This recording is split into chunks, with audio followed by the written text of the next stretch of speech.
Baby steps. After your faith hasn't let you down. This is Infants on Thrones. I'm looking for the further light and knowledge Father promised to send me. Baby steps. Baby steps. Look for the good in everyone. Welcome back to Infants on Thrones. I'm Glenn Osland, a licensed therapist and certified life coach. And over the 13-year history of this podcast, we've shared a lot of listener essays, stories, reflections, and deeply personal explorations from you, the audience. And I've decided it's time to bring some of those voices back to life, to dust them off and, well, resurrect them. We'll call it the morning of the first resurrection. After all, resurrection is really about healing, restoring the body, mind, and soul to their most pristine, integrated state. So I thought, what if we could use modern tools like ChatGPT and Notebook LM to create a kind of AI puppet show? A thoughtful, playful deep dive into the mental health layers underneath these listener essays. Now, I'm creating this series for two audiences, primarily. First, for students studying for the National Counselor exam to help you explore these stories as real-world case studies. And second, for anyone who's ever wrestled with similar experiences to help you see the psychological and emotional insights that might apply to your own life. So, it's my pleasure to share these resurrected essays with you, renewed, reimagined, and ready for reflection. All right? Are you ready? Hang on to your hats and glasses, 'cause this here's the wildest ride in the wilderness. Our household has been hooked on a TV show called The Americans. It follows the story of two KGB agents who are posing as a married couple in 1980s Washington, D.C. They are masterful deceivers, taking on fake identities and fun disguises. And they're so good at it that no one knows who they really are. Not their neighbors, not even their real American-born children. Sound good? Go ahead. Start binge watching it now. There's about 48 hours worth of it to catch up with. No, really, I'll wait. Okay, now that you're back, I should tell you that the rest of this has nothing to do with that show. Well, except for one tiny thing. Russia.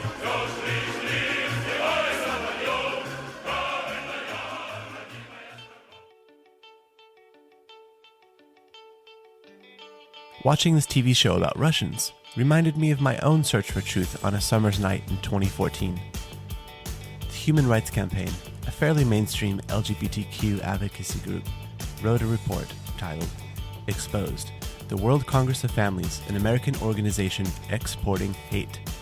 Now by this time, my ears were always perked up for news about gay rights, especially when my church got involved.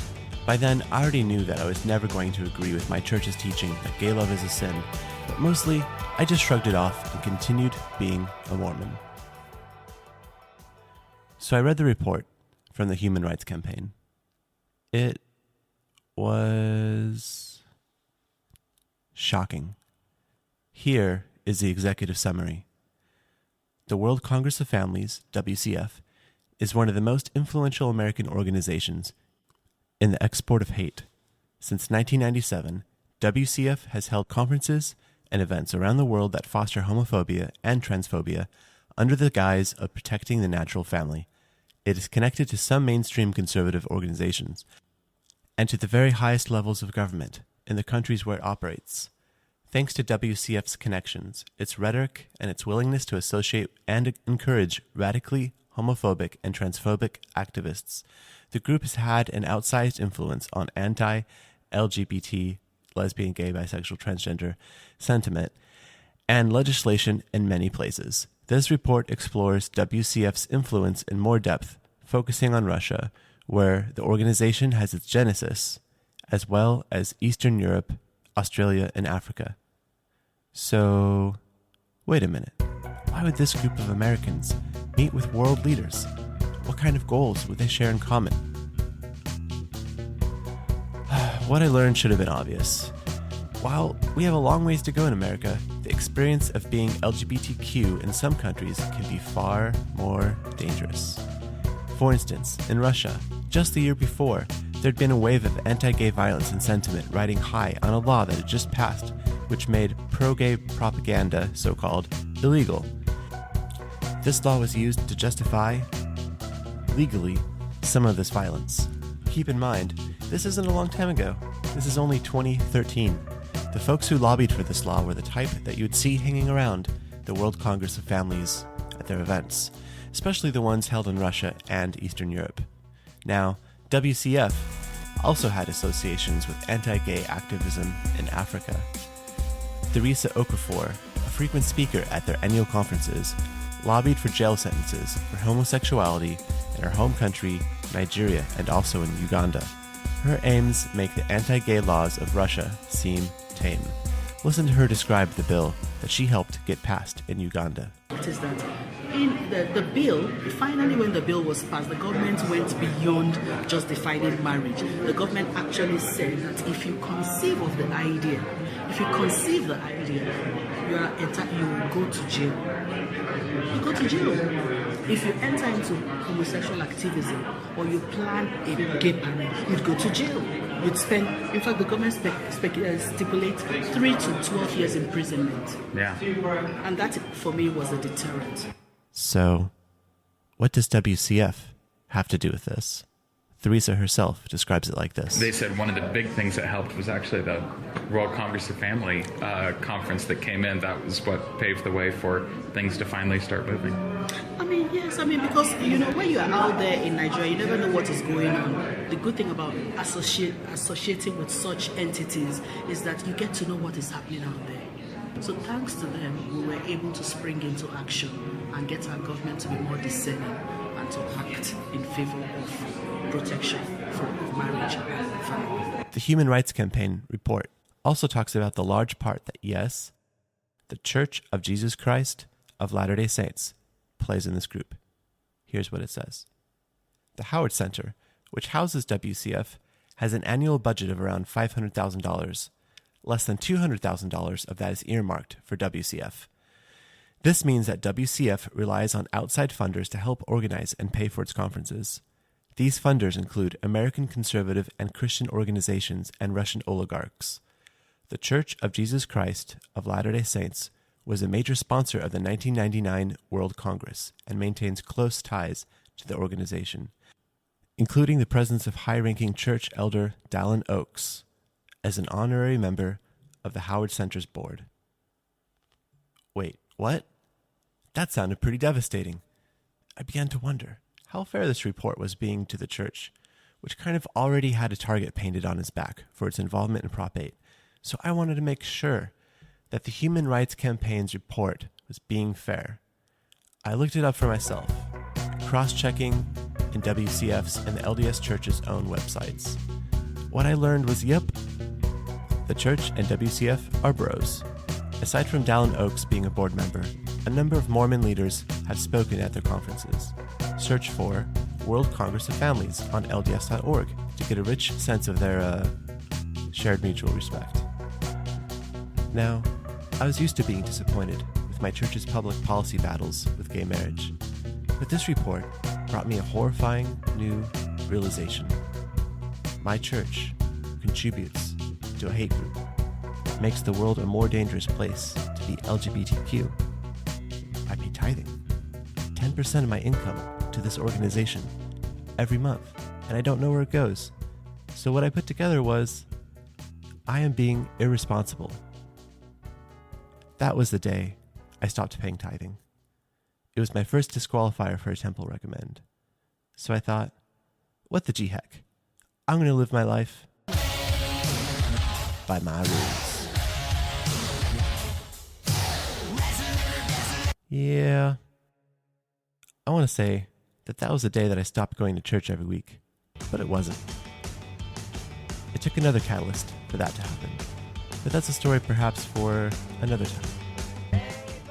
That was a great old listener essay from Infants on Thrones, newly resurrected on the first morning of a summer evening in 2014, just after the world tilted ever so slightly on its moral axis to stand before the judgment bar of, well, maybe not a judgment bar, but a question far more disorienting. Am I complicit in harm? presented as an AI puppet show for your ears, not your eyes, like you are hearing right now. Welcome to the Deep Dive. Today, we're taking a really powerful personal story, someone going through a true crisis of conscience, and we're going to approach it almost like a structured clinical case study. Exactly. So if you're maybe studying for the National Counselor Examination, the NCE, this should be super helpful. We'll be touching on things like moral injury, trauma-informed care, putting different theories together. But also, really, if you're anyone who's ever gone through a huge shift, maybe in your beliefs, your faith, or just your sense of where you belong, this story, this analysis, it's definitely for you too. It absolutely is, because our goal here isn't just retelling a narrative. It's more about digging into the sort of psychological architecture behind this kind of profound distress. Right. We often jump to labels like pathology or illness when suffering is intense. But the case we're looking at today, it really asks for a different perspective. What we're seeing here is, I think, an adaptive crisis. An adaptive crisis. Yeah. Explain that a bit more. It's like the whole system, your psyche, your mind, is forcefully trying to reorganize itself, usually after some kind of major moral break or maybe a relational one. The distress itself, the pain, it's actually a sign that the system is working. It's trying to realign with a higher ethical standard, even if it feels completely overwhelming, maybe even destructive in the moment. That's a really crucial reframing, isn't it? Seeing the crisis not as a failure, but as the system trying to adapt. That changes how you'd approach it in therapy, or even just how you understand it personally. Absolutely. It's fundamental. Okay, so let's get into the specifics. We're talking about a client, let's call him Rick. The source material presents him as, very articulate, highly reflective, someone who had really dedicated his whole life to his faith, which makes the story of his internal break even more compelling. #check, I take I. Briefly summarize the client's story, Rick. So it starts with a trigger, and it sounds almost simple on the surface. Rick was watching TV. The show The Americans. Ah, yeah, the one about the undercover KGB spies in the 80s living totally fake lives. That's the one. Deep cover. Pretending to be this average American family, fooling everyone, even their kids. Okay. And for Rick, watching that, it wasn't just, entertainment. He described how seeing that level of perfect deception sparked this really intense personal question. He couldn't shake the thought, is that me? Am I living some kind of lie? Wow. And this wasn't entirely out of the blue, right? He mentioned already having this sort of background noise of cognitive dissonance. Exactly. For years, he'd quietly disagreed with his church's stance on LGBTQ issues. But he'd managed it mostly by intellectualizing it, pushing it aside, telling himself the good outweighed the bad, or it wasn't really his fight. He literally said he shrugged it off and continued being a Mormon. That sounds familiar. Sort of compartmentalizing to keep the peace, to maintain belonging. It's a classic dissonance management strategy, yeah. You suppress the conflict to keep things stable, but that suppression, it usually only holds until something external kind of rips the lid off. And for Rick, that rupture point came in 2014 when he read a specific report. Okay, this is where it gets critical. The information he found wasn't just uncomfortable, it felt like an existential threat. He read this Human Rights Campaign report called Exposed, the World Congress of Families, an American organization exporting hate.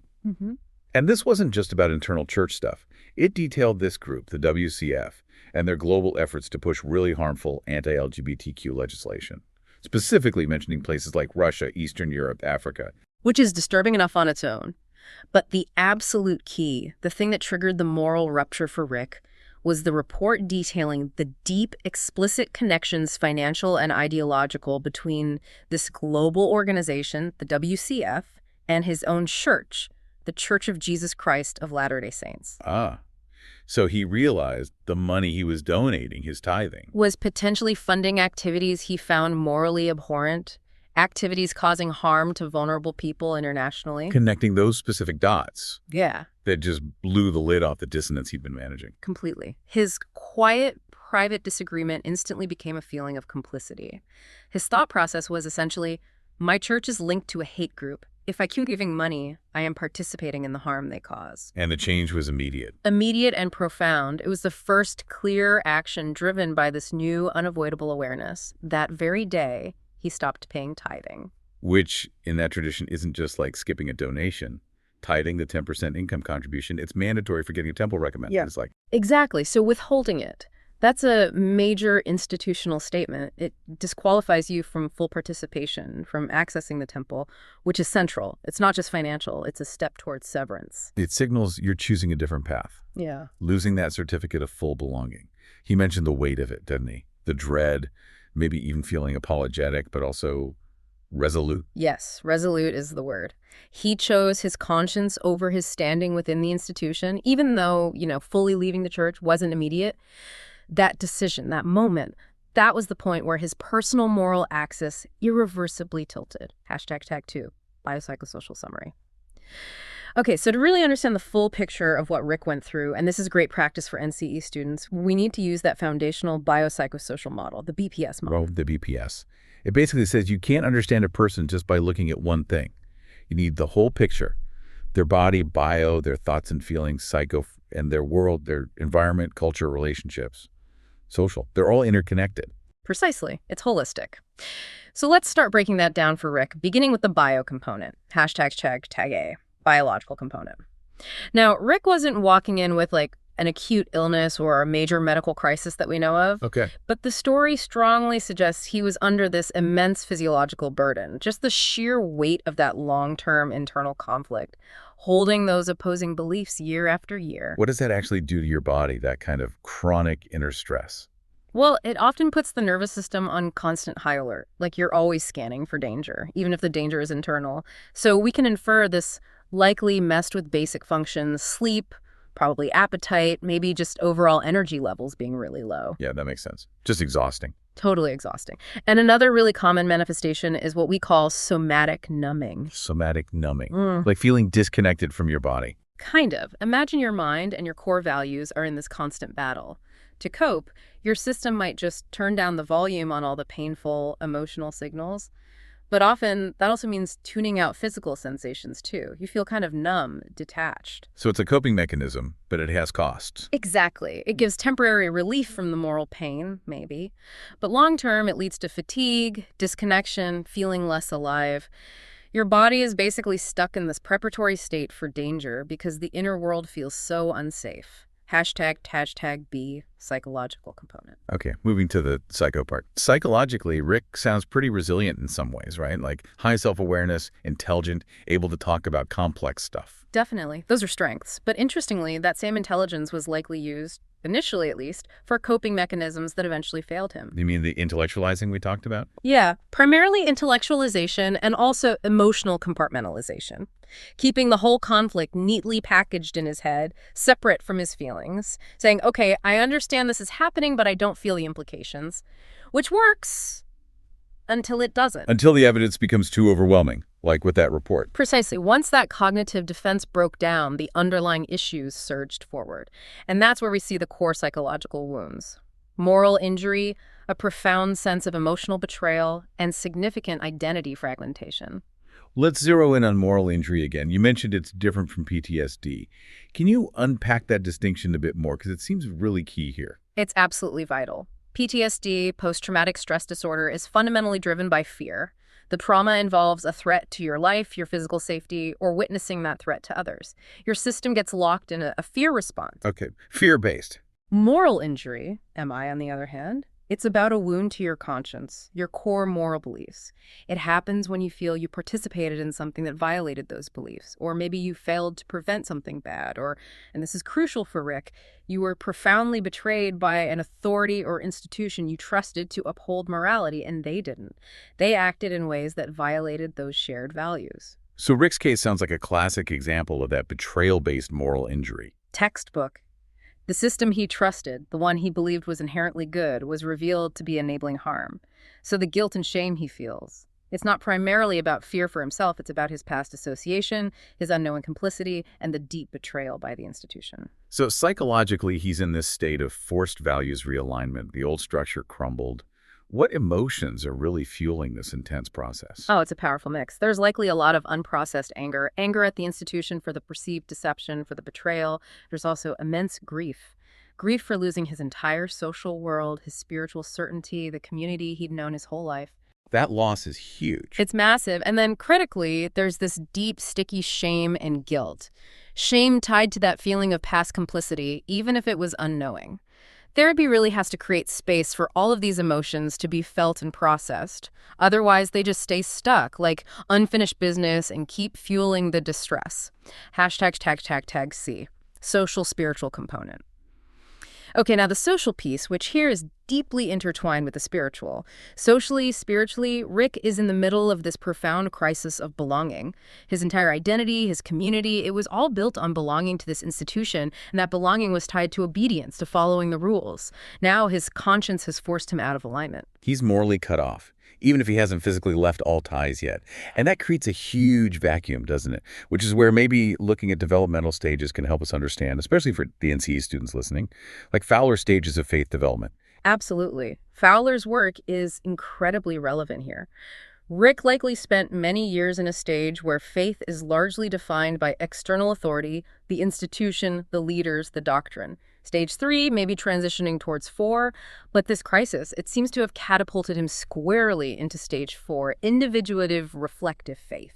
And stage 4 is about taking ownership. Exactly. It's about taking personal responsibility for your own beliefs and values. You start to critically examine the assumptions and values of your group, your tradition. You develop a more self-authored worldview.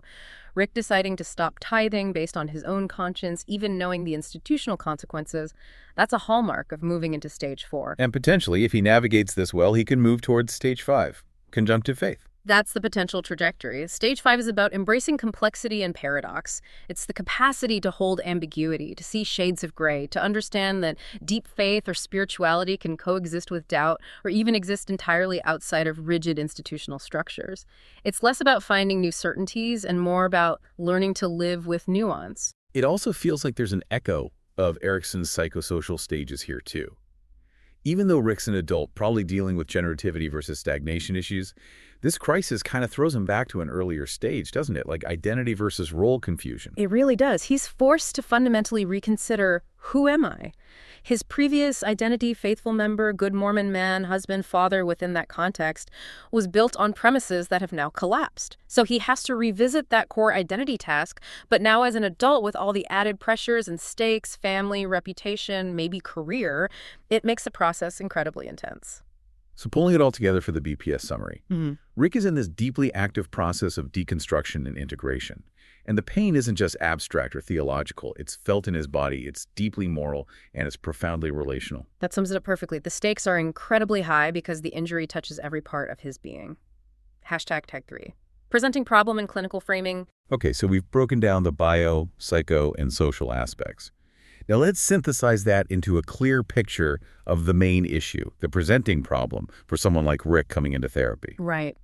When we put all those pieces together, the core issue is really existential distress, identity fragmentation, and clear symptoms consistent with moral injury, all stemming from this profound crisis of faith and conscience.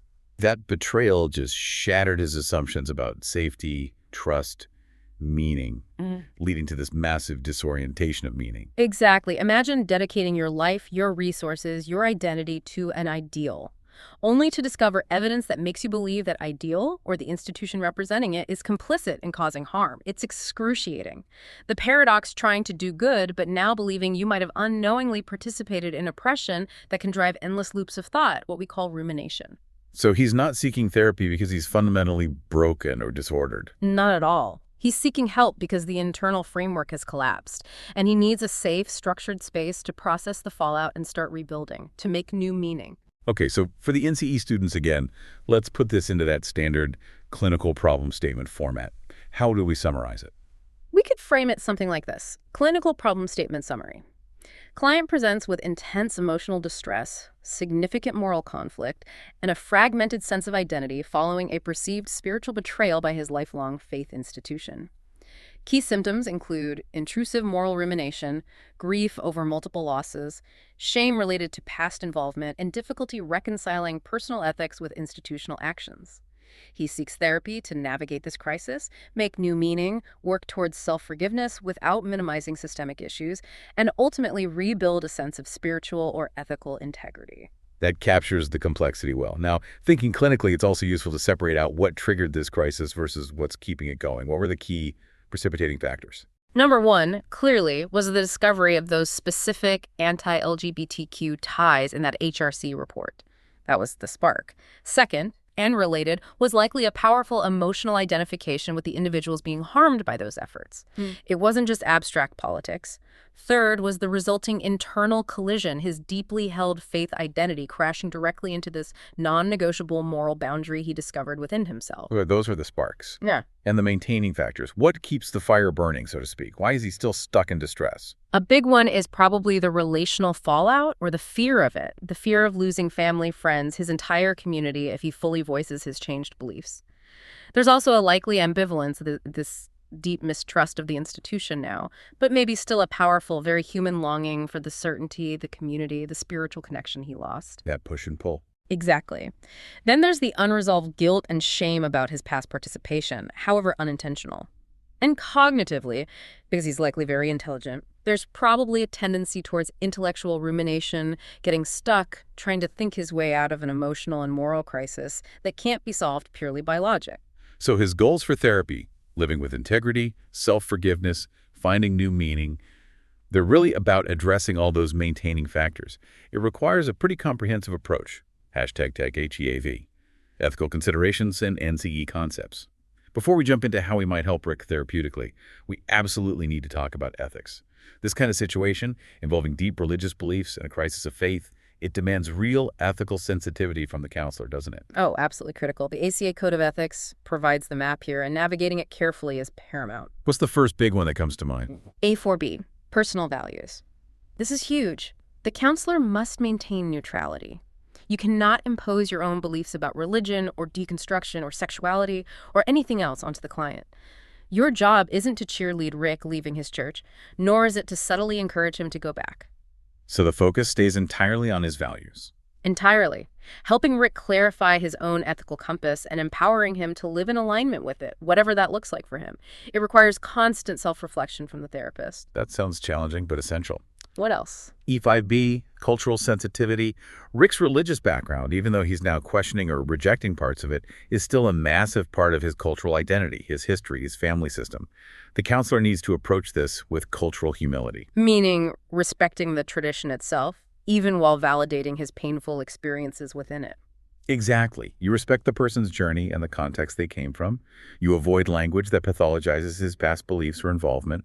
You acknowledge the complexity, the good and the bad, as he experienced it. So it's a delicate balance, validating the pain of betrayal without disrespecting the entire cultural or religious framework that shaped him. Precisely. And underlying all this are the core principles. A1A, primary responsibility, the client's welfare always comes first. And A2C, developmental and cultural sensitivity, recognizing this isn't just changing your mind. It's a massive developmental shift happening within a specific cultural context. Which brings us back to that crucial point about clinical framing. How should we conceptualize Rick's struggle? It's not primarily a mental illness, right? Correct. The most accurate way to frame this clinically is as an adaptive response. We'd likely conceptualize it first as a religious or spiritual problem, Z65.8, using the DSM-CD coding.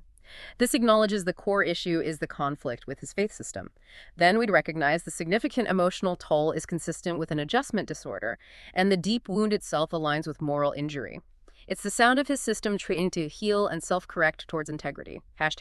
#view.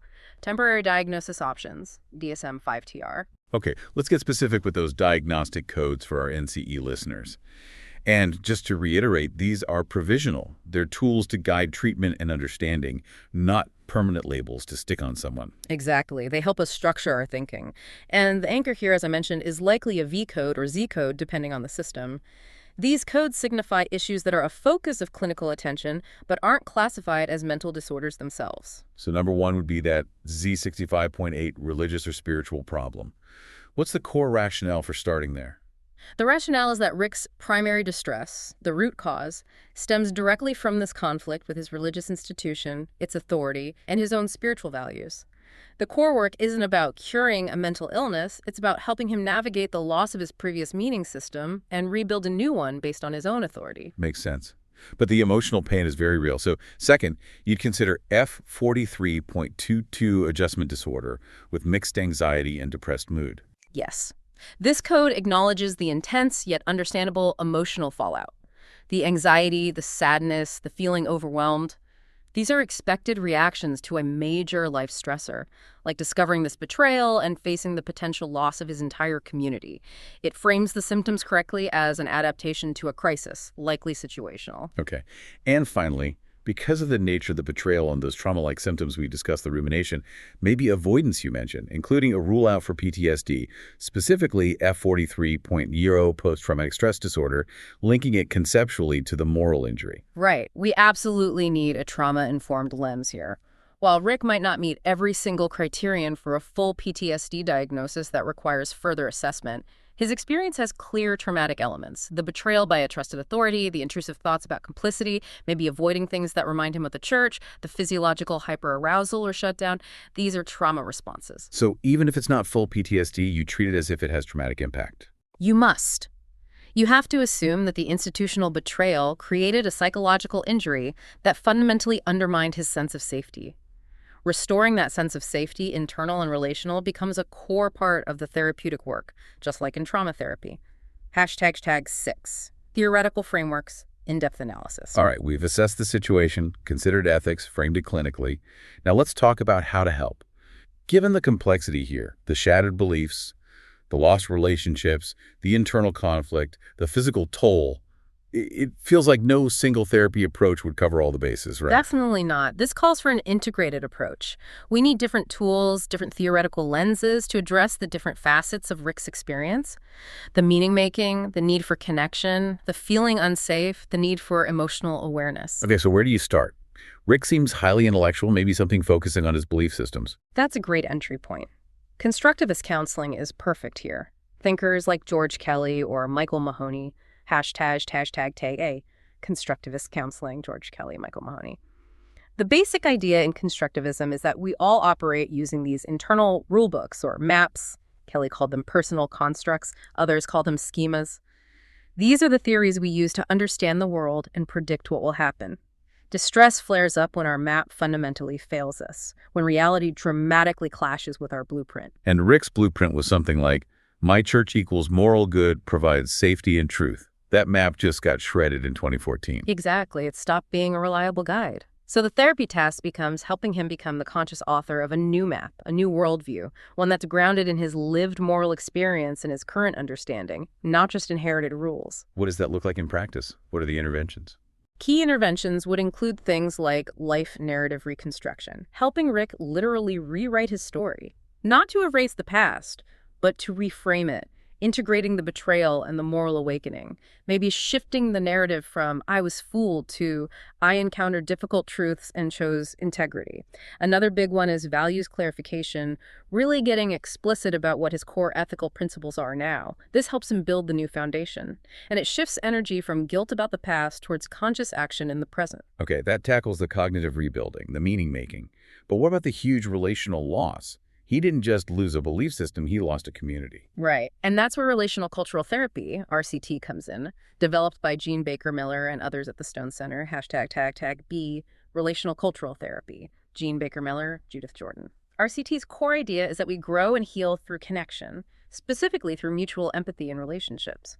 Psychological pain, conversely, often stems from disconnection, especially disconnection caused by oppressive systems, power imbalances, or relationships based on control rather than mutuality. And Rick's experience within the church, as he describes it, sounds like it was based on a hierarchy, right? Obedience gets you belonging. His pain feels very much like a relational rupture. It absolutely is. RCT helps us see that the shame, the need to suppress his doubts earlier, those are often the emotional consequences of living within a system that prioritizes institutional loyalty over individual authenticity or relational mutuality. The goal in therapy, then, is empowerment through finding or building authentic connections. How do you facilitate that? Interventions might include relational mapping. Helping Rick identify who in his life, maybe inside or outside the church context now, offers genuine mutual support, where he feels seen and valued for who he is, not just for conforming. It also involves grieving the loss of those connections that were conditional. We might also use empowerment dialogue, reframing his act of stopping tithing not as mere rebellion, but as an act of relational authenticity, prioritizing truth and the well-being of others over maintaining a connection based on potentially harmful premises. The aim is to help him find or create belonging based on equality and shared humanity. Okay, so we've got meaning and connection covered. Now, the trauma aspect. The feeling unsafe, the body's reaction, that brings us to trauma-informed therapy. #say trauma-informed therapy. Judith Herman, Stephen Porges. Yes. From a trauma-informed perspective, we view institutional betrayal as potentially traumatic because it shatters core assumptions about safety, trust, and dependability within a system that was supposed to be protective or benevolent. Rick's internal conflict, the moral injury, it's clearly manifesting physiologically. We talked about his body maybe getting stuck in fight-flight, anger, or free shutdown, numbness. Exactly. His nervous system is likely oscillating between those states. Sympathetic activation, that's the engine revving, the moral outrage, the hypervigilance, maybe anxiety, and then crashing into dorsal vagal shutdown, that feeling of numbness, exhaustion, collapse, wanting to withdraw. Trauma-informed therapy starts by normalizing these. These aren't signs he's weak. They're adaptive survival responses his body is using. So what are the interventions then? How do you help the nervous system calm down? A big piece is psychoeducation on betrayal trauma. Just explaining what's happening in his body can be incredibly validating and reduce self-blame. This is a normal response to an abnormal situation.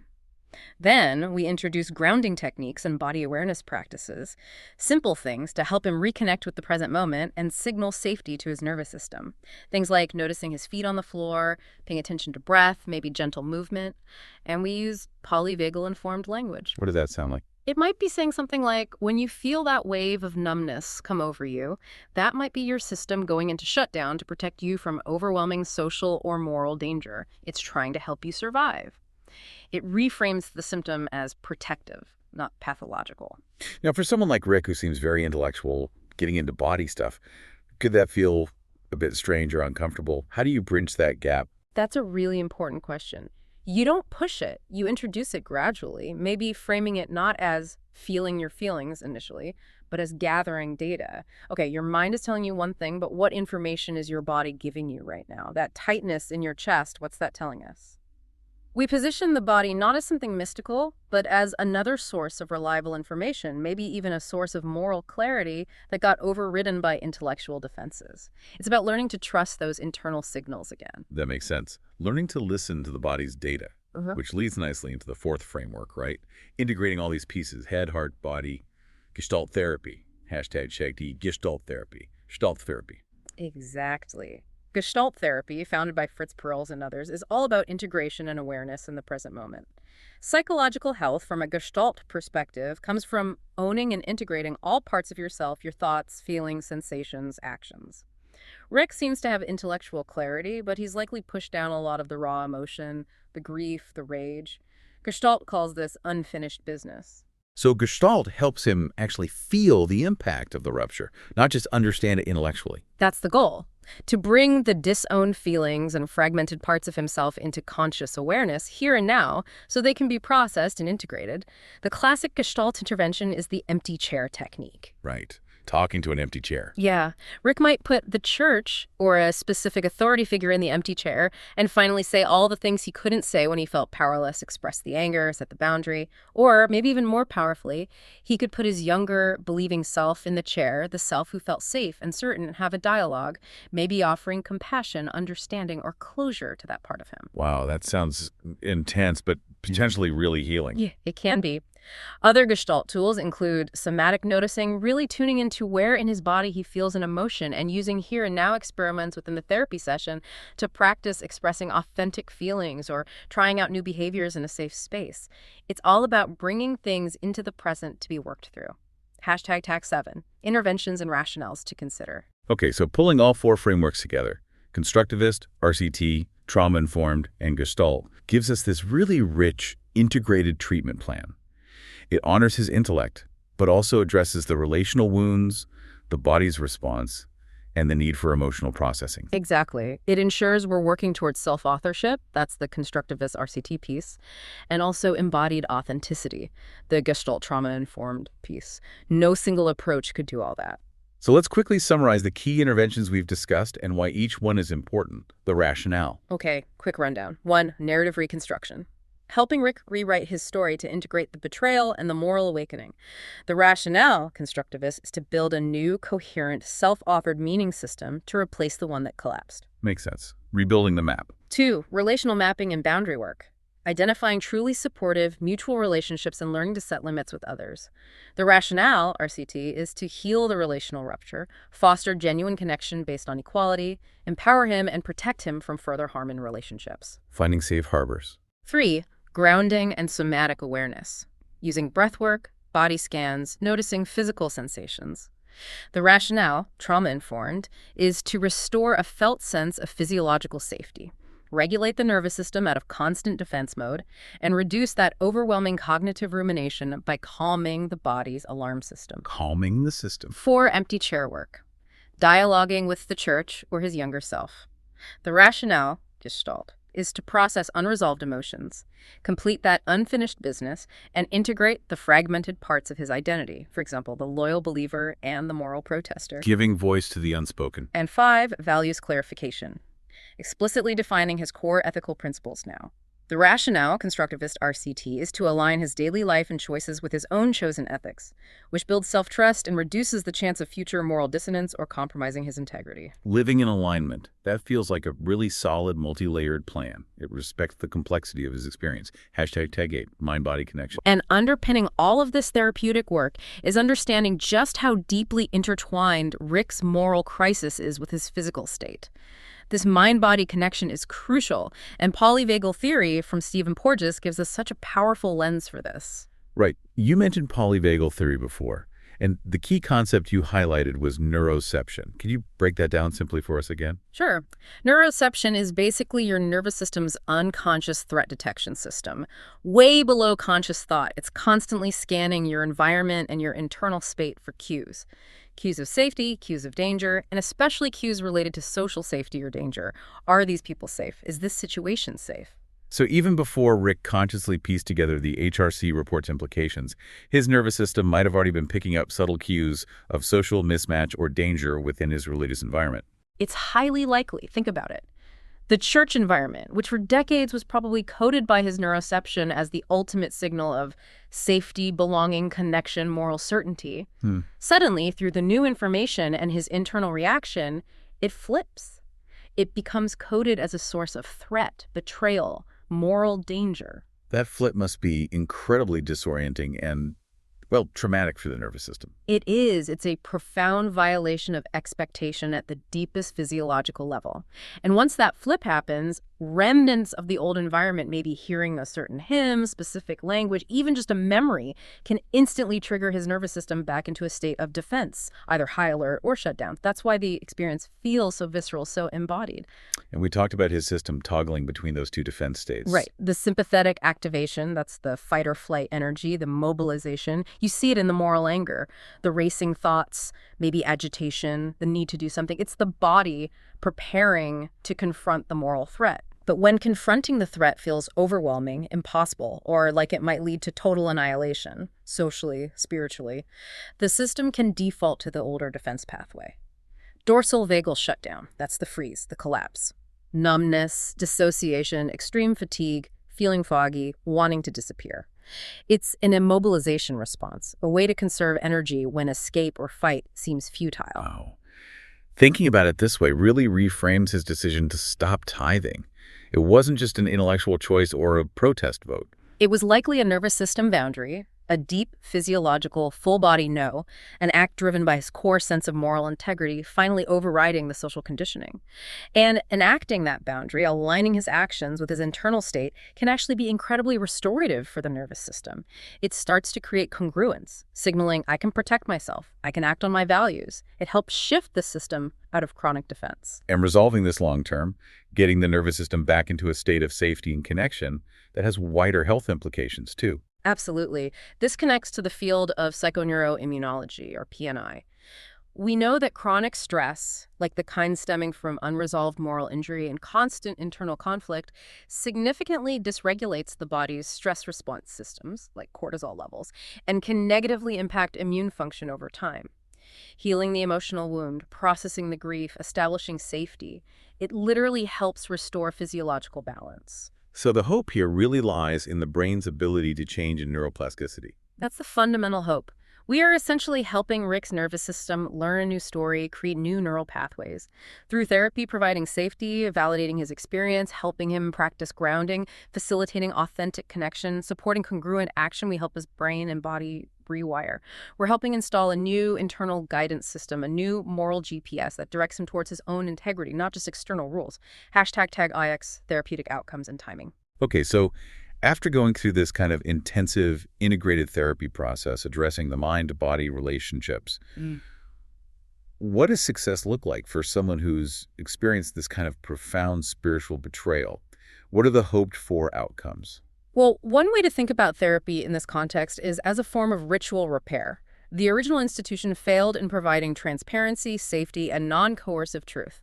Therapy aims to offer that. A dedicated space for honesty, for validation, for self-acceptance, without any hidden agenda or requirement to conform. That sounds incredibly valuable in itself. What specific changes might Rick hope to experience? I think some key outcomes would be, first, developing radical self-trust, really building confidence in his own ability to discern right from wrong, to feel his feelings, and to act in ways that align with his inner compass without constantly needing external validation or authority, overcoming that habit of outsourcing his conscience. Trusting himself again. Exactly. Second, achieving genuine emotional processing, allowing those difficult emotions, the grief, the anger, the shame, the guilt, to actually be felt, move through his system, and resolve, instead of staying stuck or being endlessly intellectualized. Third, reclaiming a sense of agency and empowerment, often by practicing new ways of relating to others based on mutuality, respect, and clear boundaries, rather than hierarchy or submission. And ultimately, finding his own way to define spirituality, ethics, or meaning in life in a way that feels authentic and deeply aligned with his core self. That sounds like a profound transformation. Now, a practical question. This kind of deconstruction or rebuilding, it can be a long, lonely process. People often suffer for years, maybe doubting if their pain is real enough or bad enough for therapy. When should someone with a history like Rick's actually reach out for professional help? Is there a tipping point? That's such an important point because the self-doubt itself is often a symptom of the injury. People minimize their own pain, especially if it doesn't fit the classic trauma narrative they know. I'd say don't wait for a complete breakdown. Consider seeking help when the symptoms are causing persistent suffering or dysfunction. What might those signs look like? Things like persistent, overwhelming self-doubt or shame that colors everything, significant loss of important relationships, or deep isolation because of the changes, feeling emotionally paralyzed, or finding yourself constantly avoiding anything related to faith, morality, or your past, or noticing chronic, unexplained physiological stress, that persistent fatigue, muscle tension, maybe panic attacks, or just feeling shut down and numb much of the time. If the process feels stuck, if you're just ruminating in circles rather than moving towards integration and growth, that's a really good time to seek support. Therapy isn't just for the initial crisis, it's crucial for the reconstruction phase too. #tag X, Infants on Thrones, summary. This whole journey that Rick went through, from being a comfortable, loyal member to this dramatic moral crisis triggered by learning about global activism tied to his church, it really resonates with that evocative title from the original essay, doesn't it? Infants on Thrones. It really does. It captures this powerful metaphor for the human condition, perhaps. We are, in many ways, these vulnerable, maybe emotionally developing creatures, the infants, yet we find ourselves sitting in these positions of immense authority and responsibility, the thrones of our own conscience, our morality, our capacity to make ethical judgments. Thrones we were maybe never taught how to occupy properly, or thrones we were told belonged to someone else, the institution, the leaders. Exactly. We were often taught to outsource that authority, to not question the inherited rules of the throne. The rupture, the crisis like Rick's, happens when the infant realizes the throne itself is unstable or built on a foundation that's compromised, when you realize you have to learn to wield that moral authority yourself independently, based on your own direct experience and values. So Rick isn't broken or failed. He's actually demonstrating incredible strength in this rewiring process. Absolutely. He's rewiring. Letting go of the old dogma, the inherited certainty, as painful as it is, it's not failure. It's often the necessary, agonizing start of finding a deeper, more authentic kind of faith. Maybe not faith in an institution, but faith in one's own capacity to discern truth, to feel empathy, and to grow towards integrity. That's a powerful way to frame it. Before we wrap up, let's just quickly recap those key NCE concepts that this case study illuminates so well. For anyone studying, what are the must-know takeaways? Okay, key takeaways for students. Definitely understand the core concepts of moral injury, how it differs from PTSD, especially in cases of betrayal. Know the diagnostic framing, using Z65.8, religious or spiritual problem, as primary, considering adjustment disorder, and always applying a trauma-informed lens, ruling out considering PTSD related to MI. Physiologically, remember polyvagal theory, neuroception, the different vagal states, sympathetic, dorsal vagal. Therapeutically, understand the value of an integrated approach using frameworks like constructivist, personal constructs, meaning-making, relational cultural therapy, connection, disconnection, empowerment, and Gestalt, awareness, integration, unfinished business. And ethically, never forget ACA codes 8.4b, personal values neutrality, and E.5b, cultural sensitivity, humility. And maybe that's what it means for all of us to be infants on thrones. And with that, the AI Puppet Show endeth, but not without sending you home with a limerick. A Mormon, once loyal and true, found his church-funded hate who knew. He stopped tithing with dread, faced the storm in his head, now rewires with a clearer worldview. Now bring on the little girl. Thank you for listening to Infants on Thrones. Infants on Thrones. You're ever so welcome.